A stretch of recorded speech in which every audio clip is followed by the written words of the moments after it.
What is up, guys? It is the Bluebloods here coming at y'all with another week 4 preview, and we got another primetime SWAC matchup this Thursday. Last week it was Bethune and Alabama A&M, and this week we have a SWAC West matchup that is going to greatly determine who can come out of that division, possibly for the SWAC championship.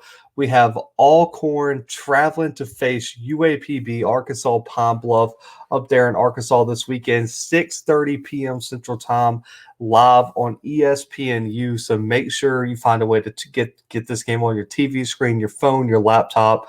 I believe Off Script's doing a live watch party. I know he doesn't put the game on, but at least you can watch it with a bunch of people and everything. So I always want to plug his stuff, but this is going to be such an interesting game, and we had the last two, SWAC West champions facing off. UAPB won it last year, got to go face Alabama A&M, and Alcorn won it in 2019. So this is going to be such an important matchup for the SWAC in general. When you look at the storylines, Alcorn's looking to rebound a 1-2 start, and a lot of fans have questions about their potential this season. And to say that it's been a tumultuous off the field situation this year would be an understatement, man. And I'm assuming that Fred McNair, this Braves team is going to be looking to make a huge statement this weekend and let the rest of the SWAC know that even with all this craziness going on off the field with our early struggles, that we're still here to play.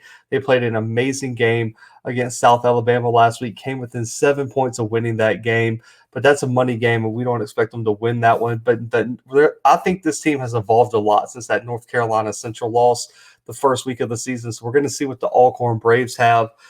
And then Arkansas Pine-Bluff, man, they're looking to find a way to move to 2-1, take command of that SWAC West division with a huge win over Alcorn. This will be this will be a huge stepping stone, man. Because I heard a lot of fans this offseason, say that UAPB really and truly weren't going to compete for this division. I believe the media poll had them like 4th or 5th in the division, even though they had the most All-Americans on the preseason SWAC team. So the disrespect is high. Both these teams are coming in with chips on their shoulders for different reasons. I expect this game to be highly competitive. When you look at the all-time series, this is the first time they faced off in over 5 years. UAPB leads the all-time series 4-3. And so they're looking to win their second straight in this series, even though it's been a while since these two teams faced off. Now they're in the same division, so it'll be a common occurrence. But let's get to the keys of the game, man. Alcorn. It has the key for them has to be let Felix Harper play within the offense and allow him to get the ball to the playmakers on the outside, because the run game in this offensive line has been so inconsistent at times. You have to put the ball in the hands of your best player, and right now on Alcorn's offense, that is Felix Harper.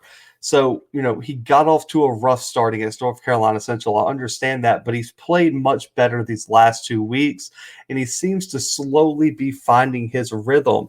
He's completed over 60% of his passes this year, thrown for 3 touchdowns, rushed for another, and only has 1 interception in the season thus far.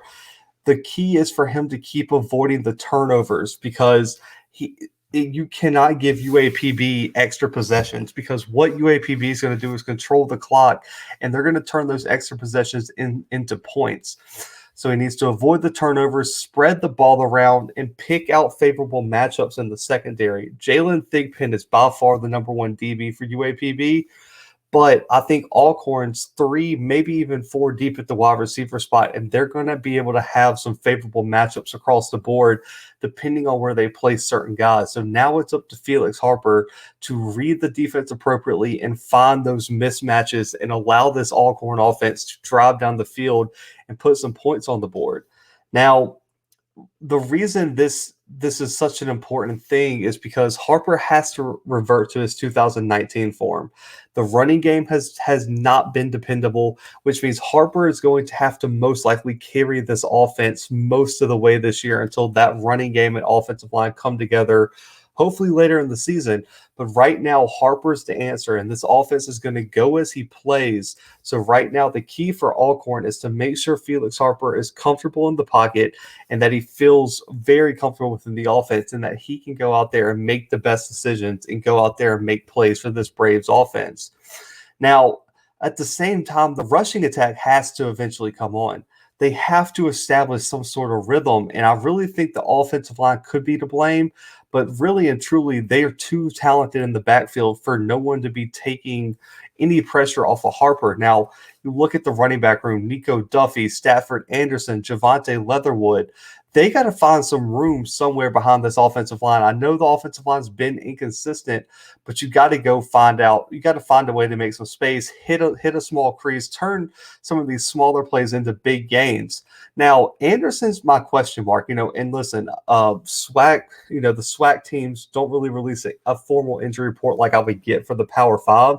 So comment below if I missed a report or something, but Anderson shined to me in week 1, 128 yards, averaged 11 yards per carry, but he has not seen action in the past 2 weeks, but he's still listed number 2 or was listed number 2 on the official depth chart last week going into South Alabama. So if anyone knows anything, if he has like an injury or something going on, definitely comment below in this video. But for me, the fact that he hasn't been used in this offensive, attack is kind of blows my mind. Duffy's put up 140 yards rushing this year, and the running backs have shown moments of explosion and moments of consistency, but can they do it for 60 minutes this weekend? That's going to be the key for Alcorn. But for Arkansas Pine-Bluff, it really starts with figuring out how to make Skylar Perry comfortable in the pocket and allow him to be efficient. Because as much as I love Perry, and I praised him a lot in the spring, he was easily the second best quarterback in the SWAC, in my opinion, in the spring. This year, he has seemed to really struggle. Something's missing with him. Something's off. His ball placement and hitting wide receivers in stride and decision-making just has not been there. His execution hasn't been there. You look at what he's doing, and you can just see it come off on the box score and on highlights and watching the games. He's completing less than 50% of his passes. He seems to be out of rhythm, and it consistently stalls drives for this UAPB offense. And it also limits what the offensive coordinator can call in terms of passing concepts due to the inconsistency in the offense early, and you get yourself in third and second and long. And it really limits what part of the playbook that the offensive coordinator can really call at that time because of the situation. Now, you look at Arkansas Pine-Bluff on third down, only 30% of their third downs have been completed, 8 of 26 this year. And it's due to consistently being stuck in third and long situations and Skylar Perry, one, not being able to make the throws. And also, it plays into the defense's hands to be in that third and long, and it's much easier to stop. Perry has to become more efficient this weekend and keep this offense on schedule if they plan to knock off Alcorn this weekend. Now, the rushing attack also has contributed to Perry's tough 2021 season because it was hit or miss at least in the first game. But Kier Crossley did emerge as the number 1 threat on the ground, 134 and 3 touchdowns this far while averaging over 7 yards per carry. The issue with the run game has been usage. They're putting so much on Skylar Perry that it's kind of blown my mind. 7 carries for Crossley and averaged over 11 yards per carry this past weekend. Why is he not getting the ball more? This team has to keep Crossley involved to take some pressure off of Perry in the passing game. And then you also got Kayvon Britton, who has shown some flashes to be a solid running back too for this offense. Getting the running game consistently going this weekend will really help open up some passing lanes for Skylar Perry, and that way this offense can flow more efficiently. What happens is they seem out of rhythm. The offensive coordinator's out of rhythm, which makes Perry out of rhythm, which the run game gets forgotten for some reason. They have to consistently stick with the run all through the game, get Perry some high percentage looks, and then make sure they keep themselves on schedule, man. Get to those 3rd and 2s, get to those 3rd and 1s, and then it can open up the playbook for different type of plays, schemes, things like that. That's what's really been holding UAPB back. And Dejon Miller, Josh Wilkes are two guys on the outside that you're going to have to watch out for at wide receiver. They're going to have big games. They're going to have to go out and help Perry make plays, build some confidence, find a way to get some space, some separation, and let Perry get some confidence early. That way, later on in the game, when the opportunities are there, UAPB can take some deep shots down the field and it really try to get this game back on track. Now, the matchup to watch for me was pretty easy to pick. Alcorn's offensive line versus the front seven for UAPB is really going to determine almost everything in this game for me, because this is going to determine whether Felix Harper is comfortable in the pocket for one, which is the key for this Alcorn offense, while also trying to see if they can, shut down this run game and make Alcorn one-dimensional, therefore making them even easier to stop. So when I look at this UAPB front seven, it's underrated in my opinion.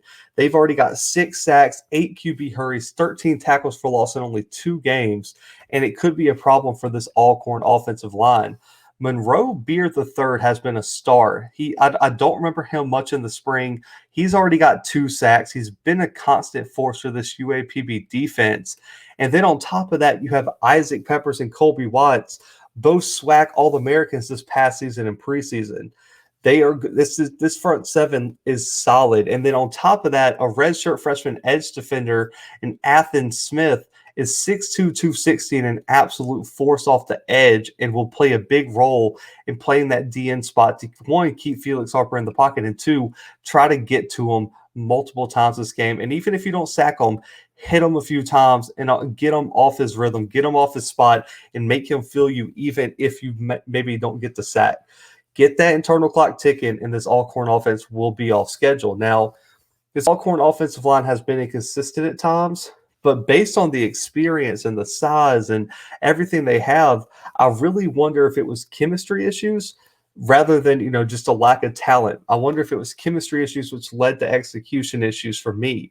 We're going to find out this Thursday night. They're going to have to step it up. When you look at the offensive line, they have 3 seniors, a junior, and a redshirt sophomore. It's time for them to step up and make it happen in a crucial SWAC conference game for a lot of stuff. If they lose this game, Alcorn is going to be in a very, very tough spot in terms of the SWAC West race. And no one mentioned it, but how much did not playing an entire season affect a chemistry-based unit like the offensive line? Say what y'all want. It's impossible to replicate game reps on the offensive line and get that communication down, get that chemistry down when you're just going in practice. So playing in games is so crucial to offensive line development. And you're even seeing it with Jackson State across the SWAC right now.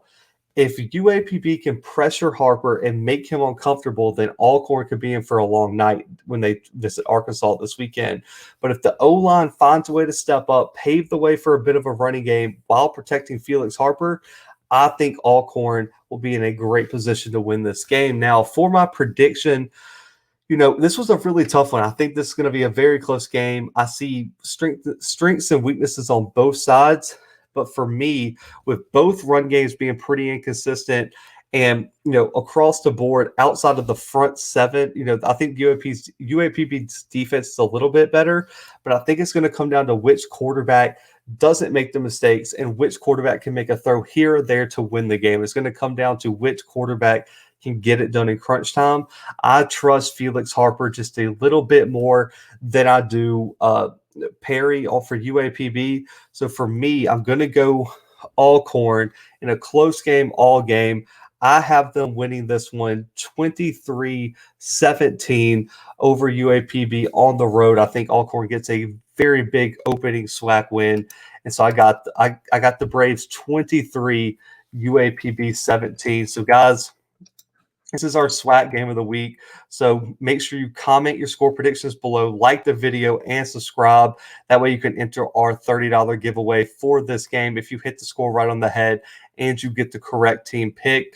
So make sure you comment your scores below. But I got Alcorn 23, UAPB 17 this weekend in Arkansas. This Thursday in Arkansas, man. It's going to be such a great game. And, I'm hoping everyone tunes in. Make sure to tune into Off Script if you want a live watch party.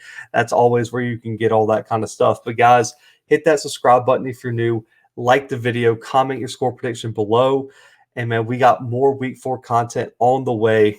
But for right now, the Blue Bloods are out.